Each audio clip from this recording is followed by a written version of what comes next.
My likeness has been monetized by some of the world's most powerful entertainment figures. My daughter, who is now 18, has also been targeted. I named Roc Nation, Beyonce, Jay-Z, P. Diddy, Meghan Markle, Prince Harry, Disney, and many other Hollywood actors as a part of a Hollywood-centered enterprise profiting from this abuse.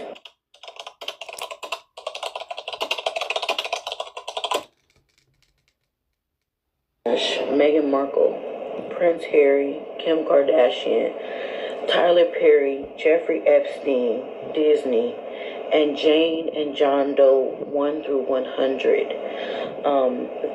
That represents a lot of the celebrities that I did not name. However, they are a part of this complaint, and it also represents various government actors, including the CIA and other agencies that facilitated my targeting.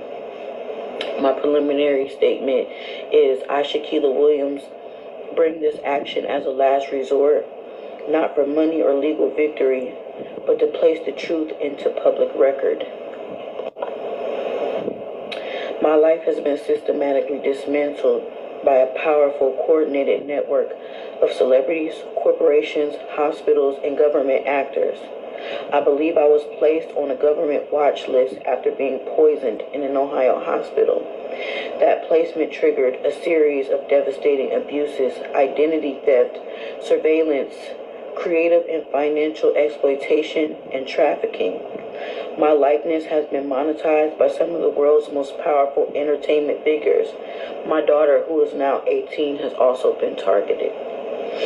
I named Roc Nation, Beyonce, Jay-Z, P. Diddy, Meghan Markle, Prince Harry, Disney, and many other Hollywood actors as a part of a Hollywood-centered enterprise profiting from this abuse. Through this lawsuit, I seek not only relief for the personal harm I've endured, but also a permanent public record of how government power, corporate technology, celebrity influence, and institutional medicine can be fused together into a weapon. I was raised in a family affiliated with the Black Liberation Movement and the organization of Malachi Z. York. This affiliation made me and my family, including myself, a target of government surveillance and retaliation. In 2009, I was connected to a small music label in Columbus, Ohio. A contract was presented to me and my mother signed it on my behalf. Soon after, my mother passed away. It was presented to me and my mother signed it on my behalf. Soon after, my mother passed away under suspicious circumstances at Mount Carmel West Hospital. This hospital has since been sued for wrongful deaths and patient mistreatment.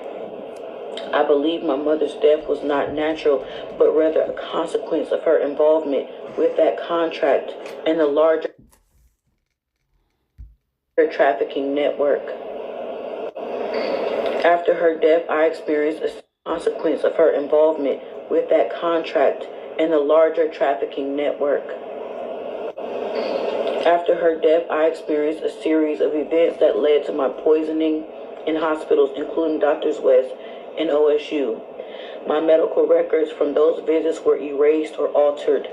I believe these poisonings were a coordinated effort to remove me as a threat or to convert me into a commodified vessel within a broader human trafficking system. It is my belief that the hospitals were alerted ahead of my arrival and that the medical staff were instructed not to provide proper care.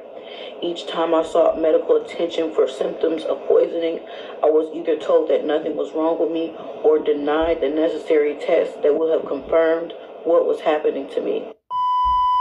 I cannot prove how such a program works. This is what I believe based on my experience. Jeffrey Epstein, a financier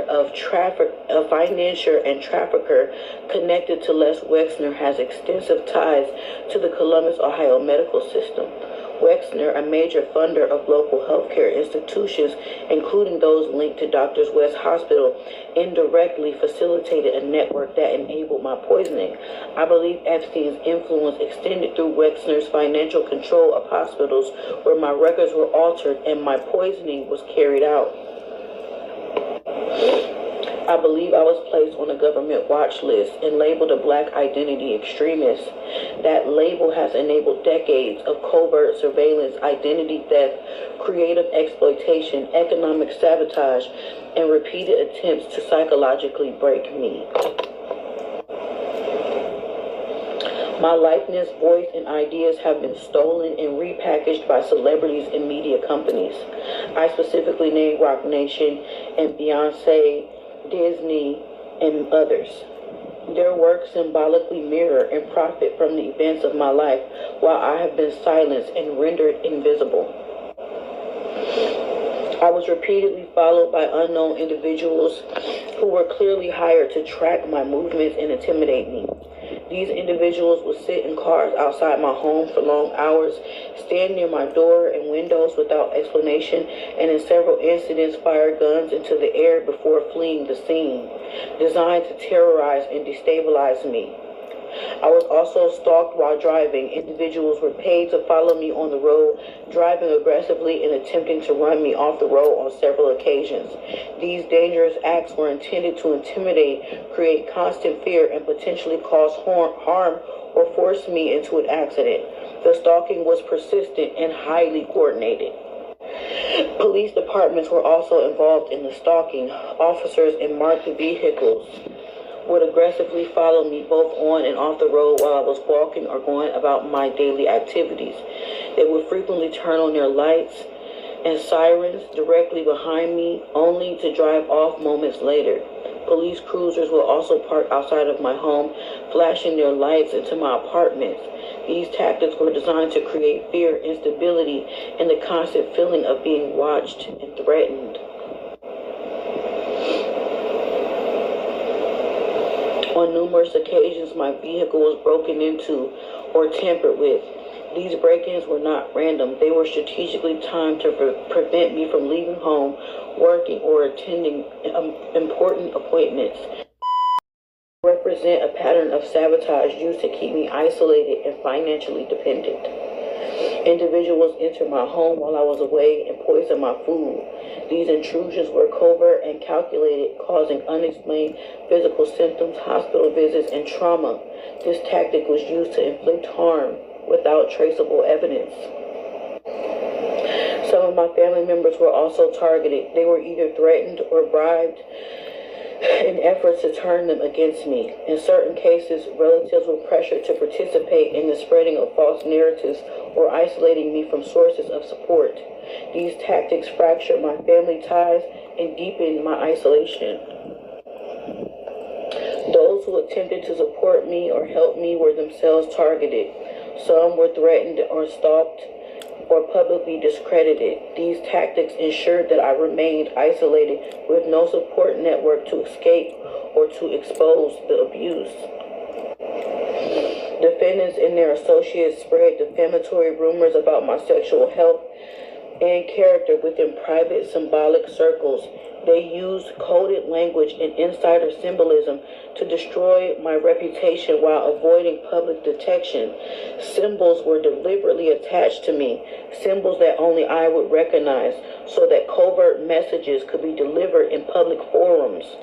Through these symbolic references, the perpetrators were able to send messages meant to terrorize or control me, while the general public remained unaware of their significance.